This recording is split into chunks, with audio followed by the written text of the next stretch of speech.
Hello, my name is Amy from Astrological, and today I want to look at the chart of Benjamin Netanyahu. He's recently launched an attack on Iran, and I was very disappointed to see that the oil prices have increased by 10% due to this. But I've seen some signs that something would happen, as I did say that Starmer will make a U-turn on oil and the green agendas at some point during his term. Also, Trump is a big advocate for oil, so let's see what kind of trouble is going to be caused. First off, Netanyahu, he is a Scorpio rising, so bear that in mind for the houses. Then we see that he's just begun a Ketu Mahadasha. Okay, well, this doesn't bode particularly well. We have a cycle activating the moon that is conjunct Ketu and Neptune. And if his mind is going to be warped, now is the time. This dasha period is always marred with a crisis of faith, fears, obsessions, loss, but at its best, letting go and surrender. There will be fear and paranoia from Netanyahu, and ultimately I believe that he will be forced to surrender in some way.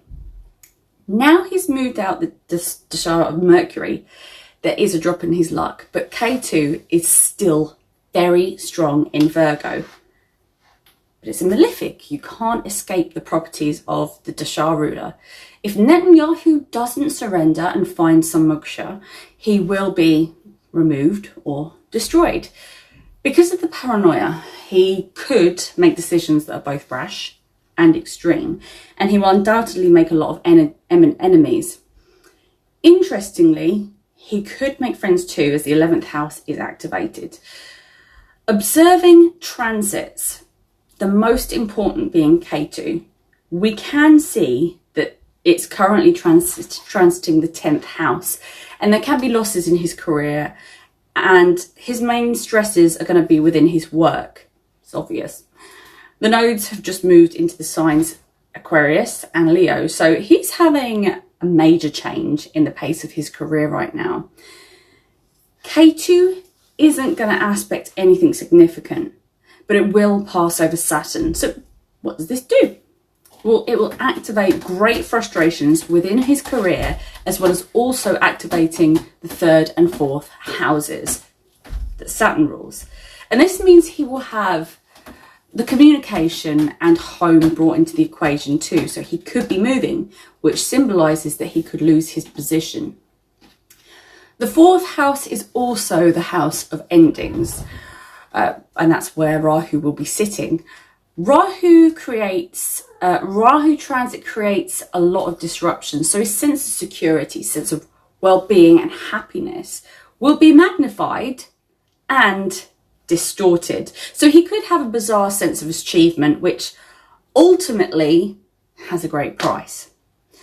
The 4th is also our mental health. So I do believe that he's going to be behaving in a megalomaniacal way, which doesn't bode well. Now, moving on to Israel. They are also going to be going through a subdasha change at the same time as Netanyahu, as well as being in the Rahu Mahadasha. So what does Rahu represent for Israel? The 7th house of opponents. However, the subdasha of Jupiter, which is very strong, yet in the 3rd house, interestingly, Israel's chart speaks of losing relationships and allies as Ketu is in the 11th. So there can be gambling chances, major impacts to services, as well as confusion because of Neptune and Saturn being in the 6th. Of course, this is also the health of the nation, so people's health can be impacted. And the biggest health crisis can be linked to attacks and potentially war, especially with that 7th house of opponents activated. Now, they have started to act out against Iran.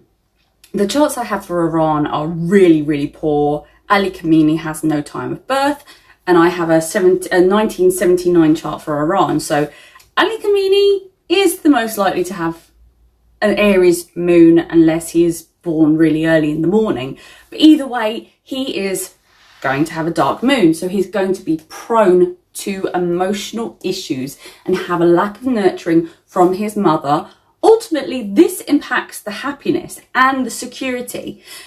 When you have a leader who is lacking in security and happiness, they can be inclined to do things that aren't best for the public. So the public is also ruled by the moon. So being dark, they are in the dark, as well as potentially being forgotten.